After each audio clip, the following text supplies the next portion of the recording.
بسم اللہ الرحمن الرحیم۔ ایک آدمی سر راہ اپنے ڈاکٹر سے ملا تو حیرت سے پوچھا، جناب آپ اپنا کلینک بند کر کے چپکے سے کہیں چلے گئے اور کسی کو بتایا تک بھی نہیں؟ ڈاکٹر نے حیرت سے کہا، نہیں تو میرا کلینک تو ابھی بھی وہیں پر ہی ہے، تمہیں ایسا کس نے بتایا؟ اس آدمی نے کہا کہ ڈاکٹر صاحب، آپ کے کلینک کے نیچے چاول والے کی دکان والے نے اور اس کے برابر بیٹھے قصاب نے۔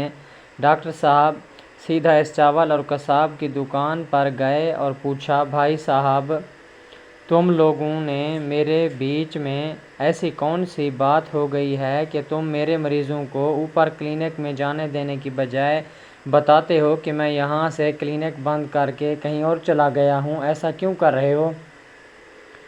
تو ان دونوں نے کہا کہ ڈاکٹر صاحب، آپ بھی ذرا اس بات کا خیال رکھیں، جو مریض آتا ہے اسے کہتے ہو کہ چاول نہ کھاؤ، بڑے کا گوشت نہ کھاؤ۔